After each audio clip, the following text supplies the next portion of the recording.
This is Suzy from Lettering with Suzy on Instagram, and I'm here to give you a quick tutorial on how I do my watercolor blending. Here is one piece that I've done recently. These are using the Aloha Studios watercolor in green, flash, and Neptune. And then here's another piece that I did a few days ago, and these are using 3 colors. So first thing that you need is watercolor paper. I do recommend, if you use like a water brush or a paintbrush and you tend to use a lot more water, to use heavier pound watercolor paper so it soaks up more of the water. But you can use mixed media paper. In this case, this is what I'm using today. It has a textured side and it also has a smooth side, which is really cool. But I'll use the textured side for today. Next thing that I like to do is, before I pick out the piece that I want to blend, I swatch all of the colors that I'm going to be using.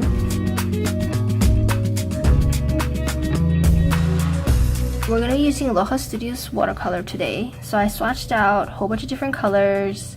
I did rainbow, and then like just mixed a few colors together. In today's piece, I'm going to do a pink, purple, and yellow. So it's going to be Candy, Starfruit, and Jacaranda. Probably butchered that name so badly. So these are the 3 colors I'm going to be using. And this is a watercolor notebook from Legion.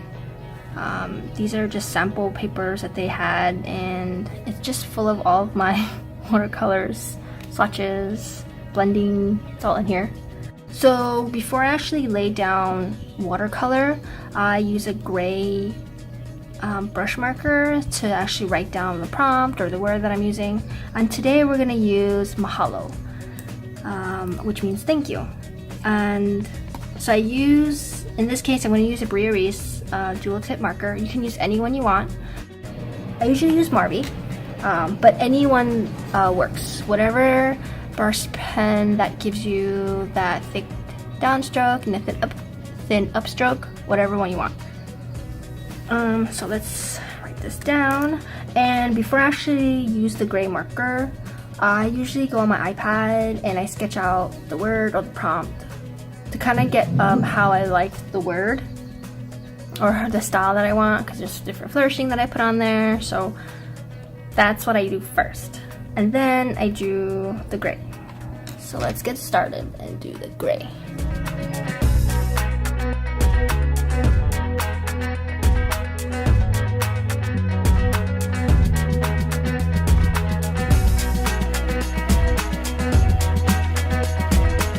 And what I'm using is a Royal and Lang nickel. It's a Zen brush. It's a size 2. I believe it's a round. I usually use a 2, but I also have a size 0 that you can use, especially for like the thinner areas, the thin upstroke. But I feel like my 2, I'm so used to it that it works. But any brush works.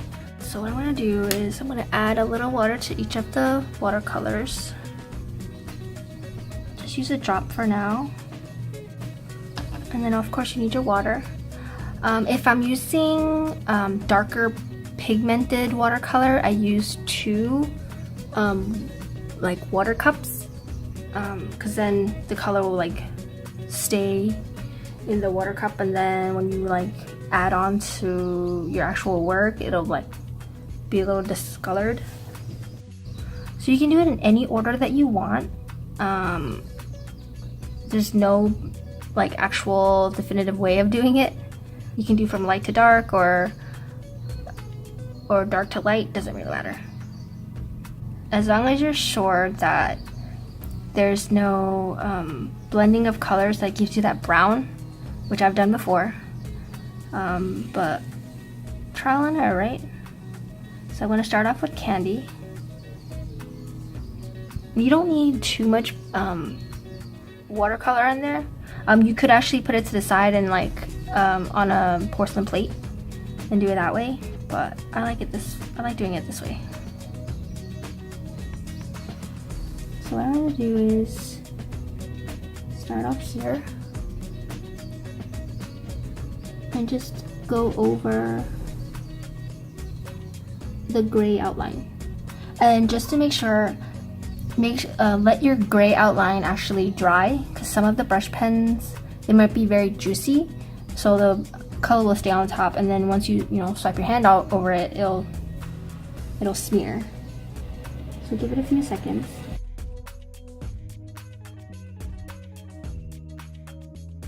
And I usually just follow the outline. And since we're using 3 colors, for every downstroke, I try to have all 3 colors mixed in there. If not, then it's 2, and then on the upstroke, I'll add the 3rd color. Make sure you clean off your brush in between colors. And in this case, I'm going to use yellow next.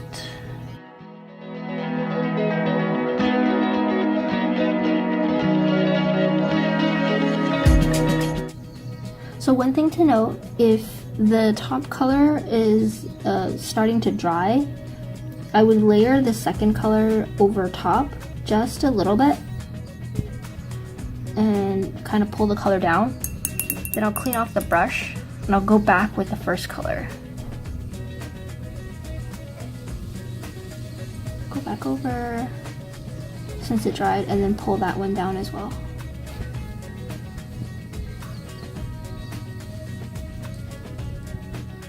And it doesn't have to be a perfectly straight line to get that watercolor blend effect.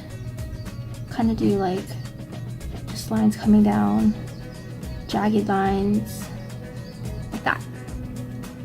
And then since the top over here is starting to lose color, I'll go back with some candy color and then just add it on top. Because that means I added a little too much water, so the color started to fade. And then I just go back over here. So it kind of gives you that fade color. Whoopsies.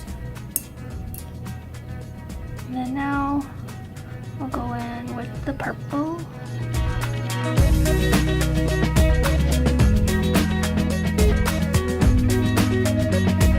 Okay. Since I somehow got color over there that I don't know how, I'm sure you can see. To remove watercolor, hopefully this works. I've done it before. Just rub water over it.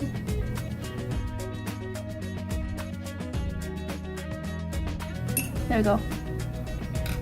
And get a napkin or a towel to dry it off. Or your heat tool. But I'm just going to use a little bit here. Okay. I'm just going to let it dry. Because if it's not dry and you put watercolor, it's going to, like, the watercolor is going to spread. So we'll leave that there for now. I'm going to go back with the yellow and kind of blend it into that purple.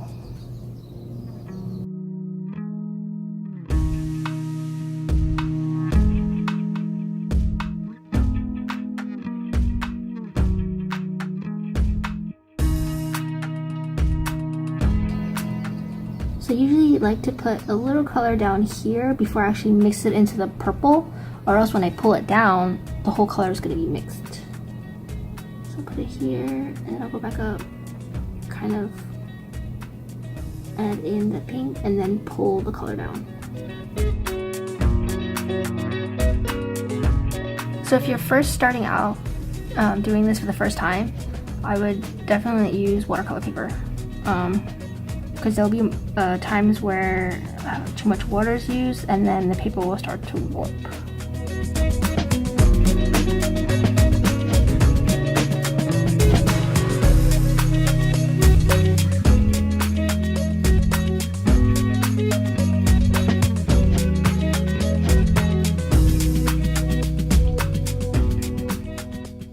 So kind of have those jagged lines.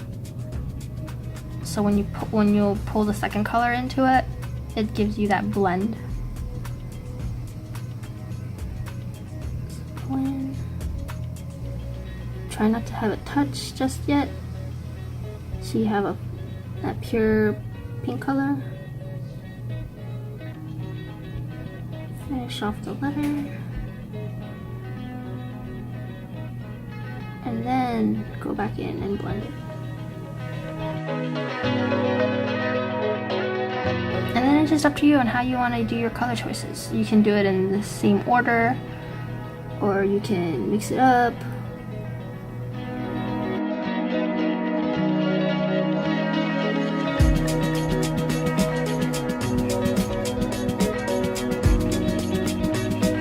This one, I don't know if you can tell, but it's a little more on the watery side, which is fine. I'm gonna leave it and just continue on, and we can fix it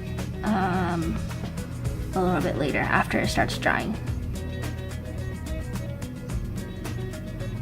And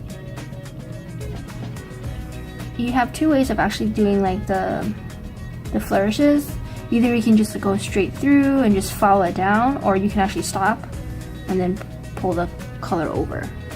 It doesn't really matter. I usually just pull the color down and I'll just cover it.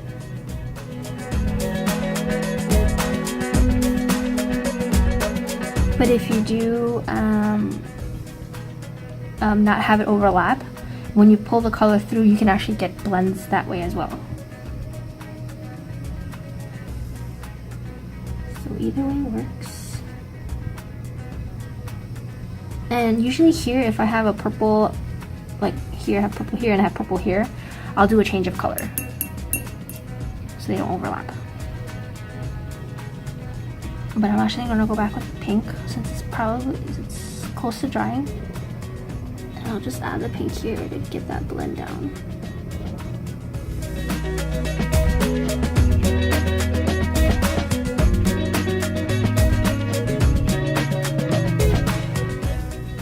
Since the purple like disappeared over here, I'm gonna add it back. Pull that up, and then I'll pull this down a little bit. Not too much.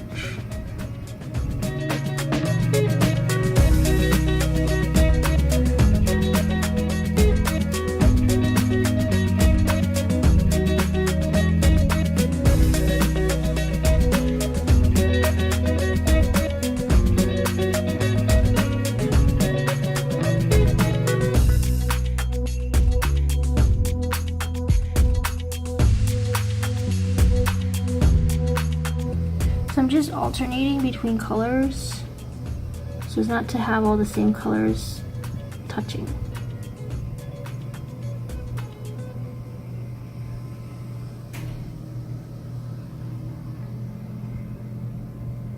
And I don't know if you can see this, but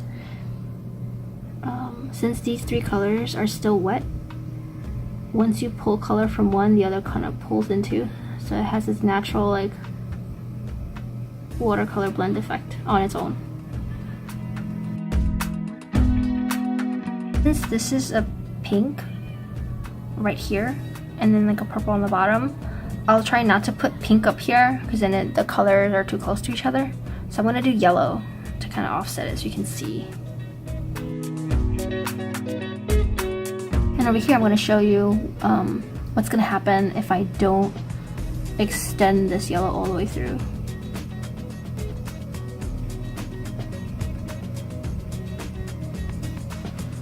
As long as it's not drying, which it probably is, but it's okay.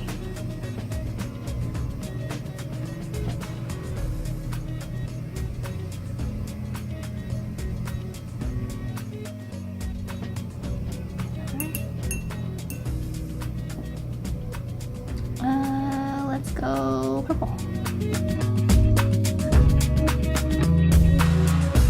And since this is a purple here, I'm gonna extend this pink down so it doesn't touch. So I'm gonna add purple here as well.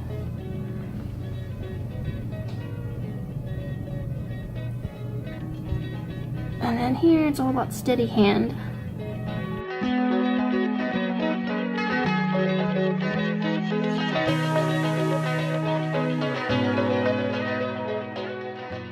And then sometimes with the paint, the longer you work on it, like the water starts drying in the paint itself. Just add a little bit of water, because then it starts getting like a little thick.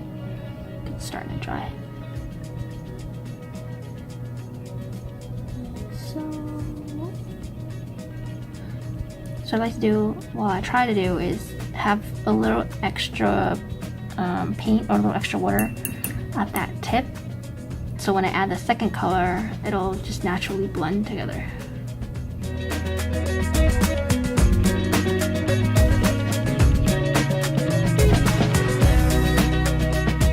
Alright, so on to that last letter. Since I have yellow here and pink here, I'm gonna actually do a little bit of purple. And I won't extend the purple way too low to attach to the other purple here. And then I'll add yellow. Since the yellow's up there, we can add a little yellow here. I'll try to keep the pink away from this pink.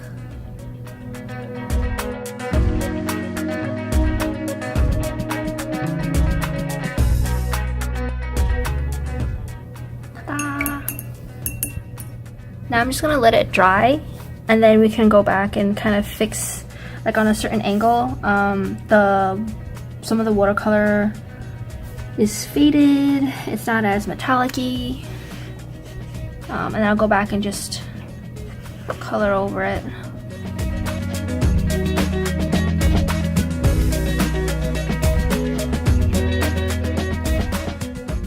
Then after I let it dry, you can add splatter. I usually do a gray shadow to bring out the watercolor, the metallic watercolor more. So the second time around, when I actually add color back, I try to have my paintbrush to just have the pigment and not have too much water on it, or else the watercolor you have underneath, it's gonna turn white because you have too much water.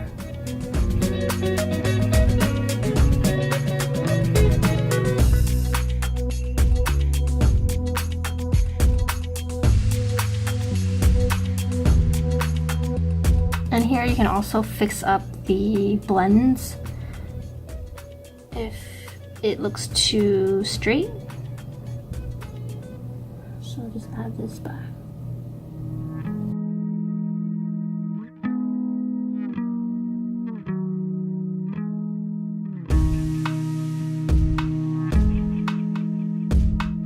Alright, so here, see how like the blend is a little like angled? To give it a more natural look, we're gonna add that purple back.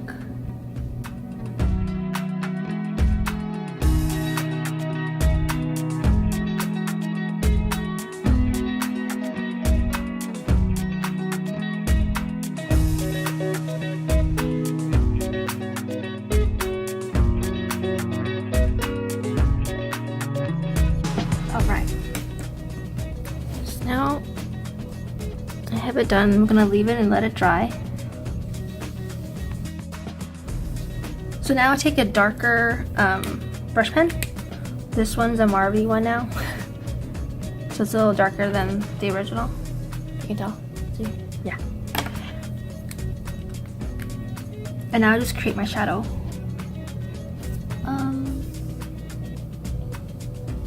So wherever that downstroke is, I'm just gonna make a gray shadow.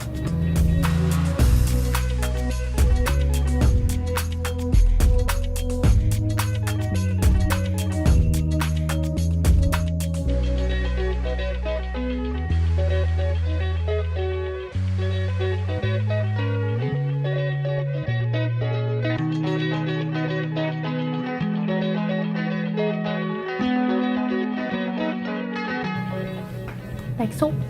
And then on some of the upstrokes, I'll put a little shadow underneath as well. So especially on the loops, I'll put a little in here. I'm gonna put it here as well.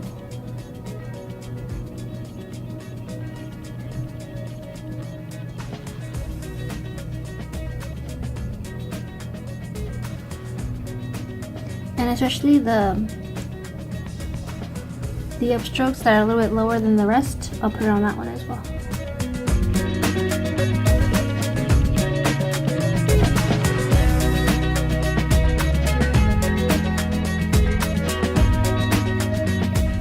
That is how I do my watercolor blending. So here are the supplies that I used. These 3. And some of the paints. Sorry, let me zoom out. That's it. Thanks for watching and mahalo!